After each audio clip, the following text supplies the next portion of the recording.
Pendant des décennies, ces mots ont été considérés comme trop dangereux à entendre. Non pas parce qu'ils étaient faux, mais parce qu'ils étaient terriblement vrais. Dans les archives oubliées de la Société Spirit de Paris, Allan Kardec a consigné quelque chose qui remettait en question tout ce qu'on nous a enseigné sur la mort paisible. Il a entendu directement des esprits ce qui se passe réellement lorsque l'âme quitte le corps pendant le sommeil. Et la vérité, mon ami, n'est pas la paix qu'ils nous ont vendue. C'est un éveil déroutant, un labyrinthe de miroirs pour la conscience sans méfiance. Si vous avez déjà ressenti un frisson à l'idée de ce qui se trouve au-delà, si une partie de vous soupçonne que la mort n'est pas une fin, mais un passage dont personne ne nous a montré la carte, alors ce message est une réunion pour votre âme. Car aujourd'hui, ce que la peur a fait taire vous révélera enfin comment faire en sorte que votre éveil et celui de vos proches se fassent dans la lumière et non dans l'illusion. Demeurez jusqu'au bout, car ce qui est en jeu, c'est votre propre éternité. Inspirez profondément, comme si vous cherchiez l'écho d'un souvenir très ancien. Il existe un silence que nous associons tous au départ pendant le sommeil, l'image poétique d'une bougie doucement éteinte par la brise nocturne. Quelle belle idée! Nous le percevons comme le plus doux des passages, un rêve final qui se confond avec l'éternité. Mais diriez-vous que ce silence n'est souvent que le calme avant une tempête intérieure? La vérité, celle qui murmure aux heures les plus calmes de l'âme, est bien plus complexe. Allan Kardec, ce cartographe des mondes invisibles, ne parlait pas pour lui-même, mais prêtait l'oreille à ceux qui avaient déjà franchi cette frontière. Et ce qu'ils nous ont dit, mon ami, change tout. Ils ont révélé que l'absence d'un adieu physique, d'un choc annonçant la fin, peut laisser l'âme dans un état de profonde perplexité. L'esprit s'éveille, non pas dans un ciel de harpe, mais dans un brouillard qui lui est propre, incertain si le rêve est terminé ou si la vraie vie est devenue un rêve. C'est la première révélation sur la mort, une vérité que notre conscience aspire à se rappeler. Imaginez le fil d'un cerf-volant, serré par une main endormie. Le cerf-volant, qui est l'âme, continue de flotter, toujours aussi tendu, inconscient que la main qui le tenait ne répond plus. C'est ainsi que l'esprit se sent lorsqu'il s'en va dans son sommeil. Il se réveille, peut-être avec les mêmes pensées que la veille, une inquiétude, un projet pour le lendemain, et tente de poursuivre sa routine. Quelle confusion! Il essaie de boire un café, de parler à un être cher, mais ses mains traversent la tasse et sa voix est muette. C'est un silence qui hurle. Pendant des jours, voire des semaines, il peut errer dans les couloirs de sa propre vie tel un spectateur invisible, une présence qui ressent tout mais ne peut rien toucher. Kardec nous rappelle qu'il ne s'agit pas d'une punition, mais de la conséquence naturelle d'une conscience qui n'était pas préparée à son propre éveil. La souffrance ici n'est pas celle de la douleur, mais celle de la confusion la plus pure et la plus désolée, un labyrinthe dont la seule issue est en soi-même. Le départ en lui-même peut être un soupir de soulagement, mais le lâcher-prise, le lâcher-prise, c'est une autre histoire. Kardec a été catégorique en rapportant les paroles des esprits. La difficulté du lâcher-prise est proportionnelle à l'engourdissement de la conscience. Imaginez une racine profondément ancrée dans la terre. Si la terre est meuble, la racine s'enlève facilement. Mais si la terre est sèche et dure à cause d'attachements, de préoccupations purement matérielles, d'émotions non résolues, la racine se brise lorsqu'on l'arrache. Cette rupture est la douleur de l'esprit. C'est un processus d'une intensité difficilement imaginable. Une souffrance réelle, née de la résistance à accepter sa propre liberté. L'âme, par essence, aspire à évoluer, mais le moi que nous avons construit avec ses certitudes et ses peurs s'accroche désespérément à la seule réalité qu'il ait jamais connue. Et dans ce conflit entre l'éternel et le temporel, la vérité sur notre préparation à la mort se révèle. Et où te situes-tu dans tout cela, chère âme ? Peut-être, dans un rêve lucide, as-tu éprouvé ce désir de te réveiller sans y parvenir, ce sentiment d'être coincé entre deux mondes. C'est un avant-goût, un murmure de ce que l'esprit peut expérimenter à une échelle bien plus vaste. Il ne s'agit pas de craindre la mort, mais de comprendre la vie. Chaque jour, chaque choix, chaque pensée de détachement ou d'avidité tisse la trame de ta transition. Ta façon de gérer les petites souffrances quotidiennes, le silence qui te gêne, le besoin d'être toujours occupé, tout cela harmonise ta vibration. Kardec n'a pas apporté un message de peur, mais de responsabilité. La responsabilité de prendre soin de ton éternité, maintenant. Car le but de l'existence n'est pas d'accumuler des jours, mais d'élargir ta conscience afin qu'au moment du grand voyage, ton âme ne s'égare pas, mais puisse enfin reconnaître le chemin du retour. Cet état d'illusion, cependant, n'est pas une destination finale, mais une saison. Un brouillard qui finit par se dissiper lorsque l'âme commence à s'interroger sur la réalité qui l'entoure. La lumière de la vérité ne s'éteint jamais complètement. Elle attend simplement que l'esprit se lasse de sa propre illusion.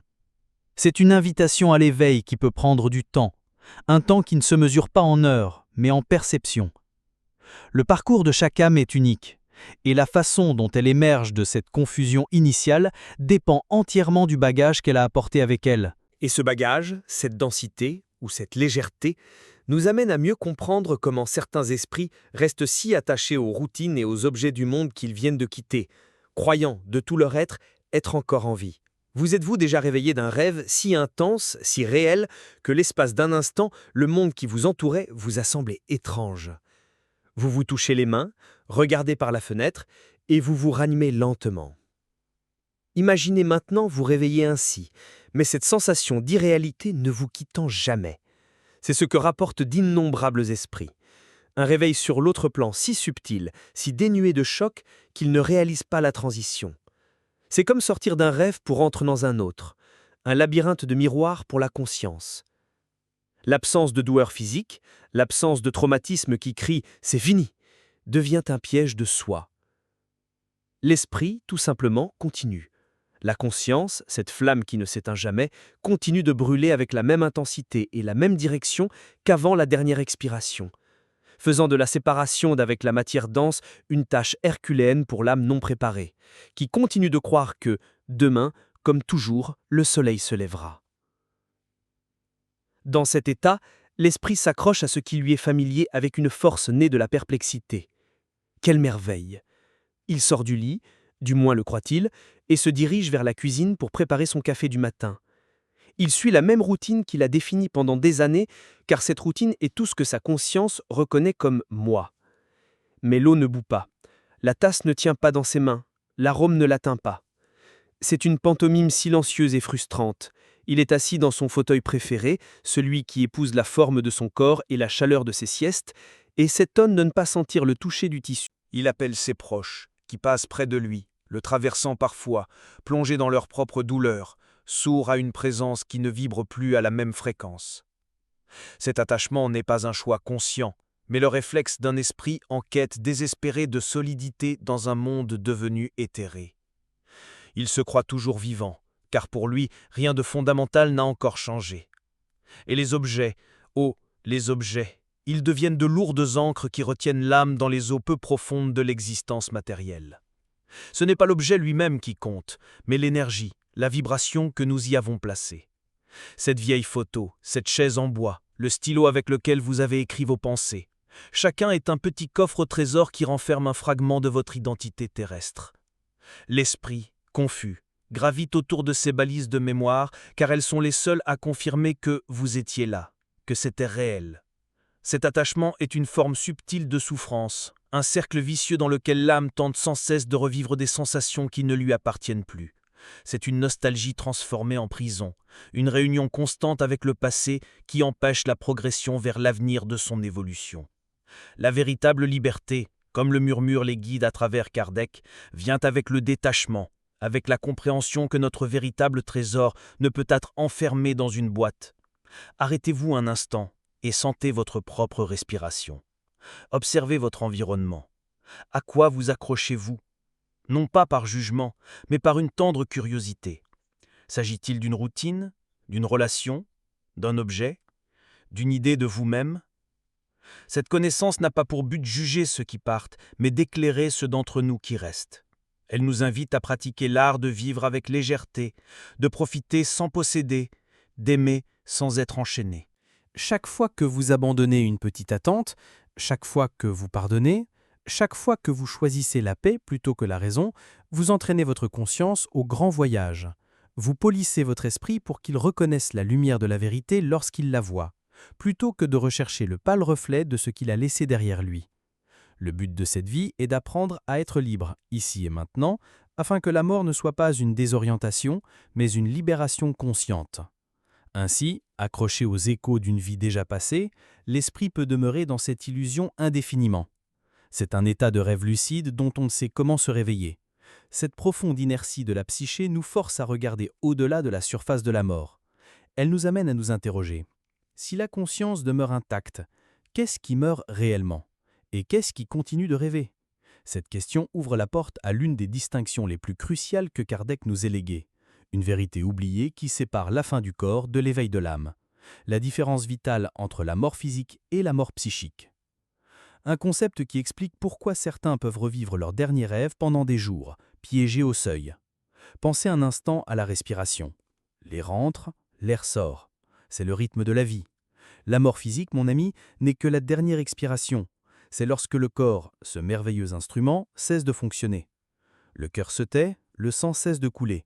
C'est un événement, un point final dans le temps et l'espace, observable et définitif pour ceux qui restent. Mais pour ceux qui partent, pour l'âme, ce n'est que le premier de deux événements. Kardec, à l'écoute de ceux qui ne respirent plus, nous a apporté une vérité oubliée. Il existe une seconde mort, la mort psychique. Elle ne survient pas dans le corps, mais dans la conscience. C'est le moment où l'esprit, enfin, réalise qu'il est mort. C'est le déclic intérieur, l'éveil lucide à sa nouvelle réalité. Et ces deux moments, la fin du corps et l'éveil de l'âme, se produisent rarement en même temps. Entre les deux, il y a une vallée d'ombre et de rêve. Lorsque le départ survient pendant le sommeil, la distance entre les deux morts peut devenir un gouffre. La déconnexion est si subtile, si semblable au simple fait de s'endormir, que l'âme n'a aucun repère, aucun point de référence pour comprendre ce qui s'est passé. La conscience, plongée dans un rêve une seconde auparavant, continue simplement de rêver. Imaginez un projecteur de cinéma qui continue de diffuser le film même après le retrait de l'écran. L'esprit et le projecteur, et la lumière de son esprit continuent de créer les images du dernier rêve, le revivant en boucle pendant des jours. Pour lui, ce n'est pas un souvenir, c'est la réalité présente. S'il a rêvé d'une plage, il sentira le sable, entendra les vagues, le tout avec une vivacité étonnante, ignorant que la plage n'est qu'une construction de son propre esprit, désormais libéré des entraves du cerveau physique. Cet état de sommeil posthume est l'un des plus profonds mystères de la transition. L'esprit s'enferme dans sa propre création, inconscient de tout le reste. Quelle ironie! Des proches peuvent l'appeler dans le monde spirituel, des aides peuvent tenter de l'atteindre, mais sa conscience est branchée sur une autre fréquence, sur sa propre radio onirique. La souffrance ici n'est pas active, mais passive. C'est la douleur de la stagnation, de la non-évolution. C'est comme être dans une pièce confortable et sûre, mais inconscient que l'univers entier l'attend juste derrière la porte. La vérité de son état est à portée de pensée, mais pour y parvenir, l'esprit a besoin d'un niveau de lucidité qu'il n'a peut-être pas cultivé de son vivant. Ainsi, il poursuit son monologue onirique, dans un silence existentiel profond et solitaire. Et que nous apprend cela sur nos vies, sur cet instant précis où vous m'écoutez? Cela révèle que la pratique de la présence est le meilleur entraînement à la mort. Pensez à votre quotidien. À quelle fréquence agissez-vous en pilote automatique, revivant les mêmes pensées, réagissant de la même manière, fantasmant sur le passé ou l'avenir? Chaque fois que vous vous arrêtez, respirez profondément et prenez conscience du présent, vous renforcez le muscle de votre conscience. Vous vous entraînez à discerner le réel de l'illusoire. Le but du silence, de la méditation et de l'auto-observation n'est pas seulement d'avoir une vie meilleure ici-bas, mais aussi que votre âme, libérée du corps, acquiert la force et la clarté nécessaires pour éviter de se perdre dans ses propres labyrinthes mentaux et s'éveiller avec lucidité. Mais aucun rêve, pas même celui-ci, ne dure éternellement. Tôt ou tard, quelque chose rompt le charme. Une faille dans le récit du rêve, une impression de déjà-vu trop forte pour être ignorée, ou peut-être la vibration insistante d'un appel d'amour venu d'au-delà. La mort psychique commence au moment où l'esprit fronce les sourcils et demande « Est-ce réel ?» Cette simple question est la fissure par laquelle la lumière de la vérité commence à pénétrer. C'est le début du véritable éveil.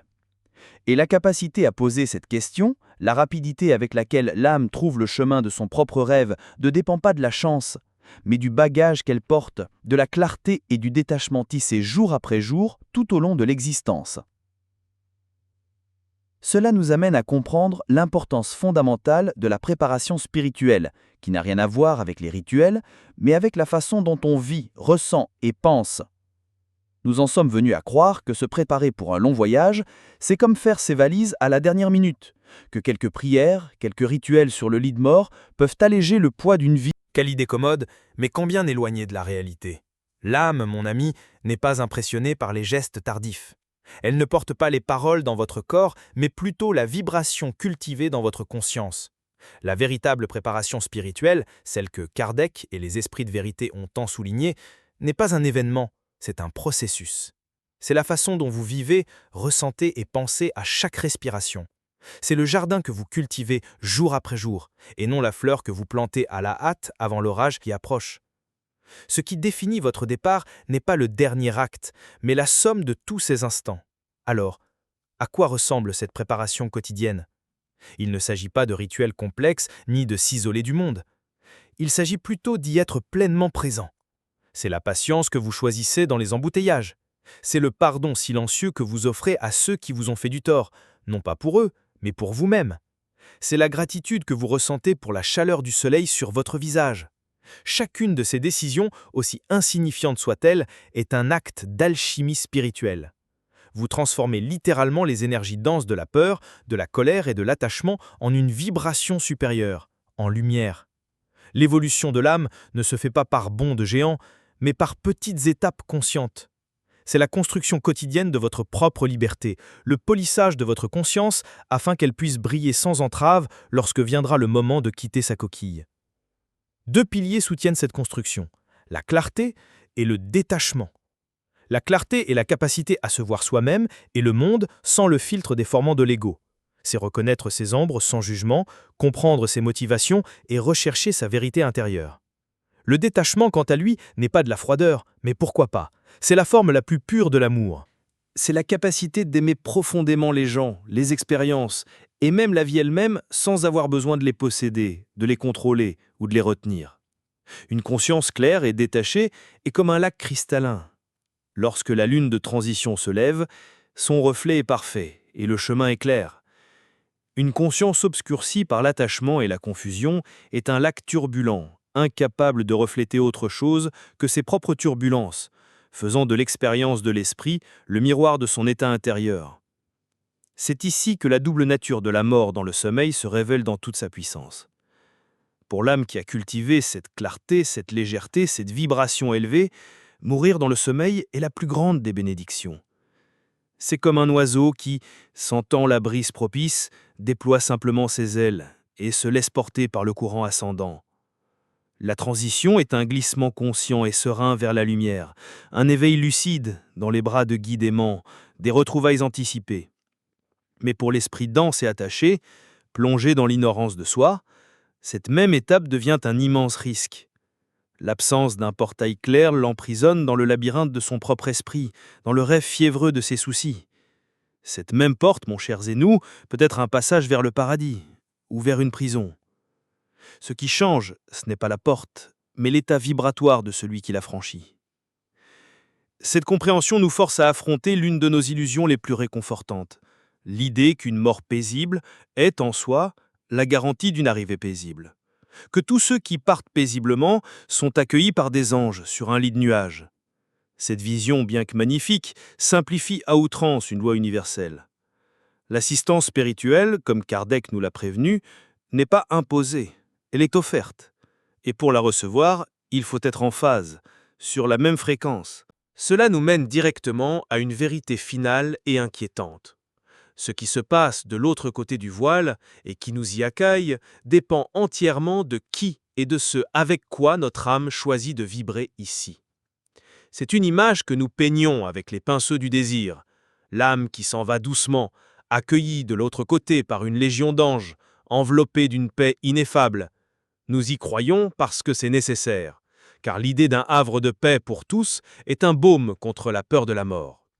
Mais Kardec, avec le courage d'un véritable explorateur de la vérité, nous avertit que cette image, bien que possible, n'est pas une règle universelle. C'est une illusion née de l'espoir et non d'une loi spirituelle. L'univers, dans son infinie sagesse, ne fonctionne pas sur la base de la sentimentalité, mais selon des lois précises d'affinité et d'harmonisation. L'assistance spirituelle, la réception dans des sphères de lumière, n'est pas un prix de consolation pour une vie vécue, mais le résultat naturel d'une harmonisation vibratoire. Comme une radio qui ne peut diffuser que la musique de la station sur laquelle elle est réglée, l'âme ne peut être reçue que sur les plans qui correspondent à sa propre fréquence. Imaginez qu'en quittant le corps, l'âme devienne un diapason émettant un son unique, une note représentant la somme de toutes ses pensées, sentiments et actions. Cette vibration se propage instantanément à travers le plan spirituel, en quête de résonance. Si la note de l'âme est claire, élevée, accordée par l'amour, le détachement et la poursuite d'un but supérieur, elle entrera naturellement en résonance avec les sphères supérieures. Les guides spirituels, les êtres de lumière et les êtres chers déjà évolués entendront cet appel et se retrouveront dans une glorieuse réunion. L'aide arrive car la demande, la vibration de l'âme elle-même, a été émise à la bonne fréquence. Il n'y a pas de jugement, juste une physique spirituelle. La lumière reconnaît la lumière et s'y associe. Mais qu'advient-il de l'âme dont la note est basse, dissonante, accablée par l'ignorance, les vices, un attachement farouche aux sensations matérielles? Sa vibration recherchera elle aussi l'affinité, et elle la trouvera. Elle sera accueillie, certes, mais pas par les anges.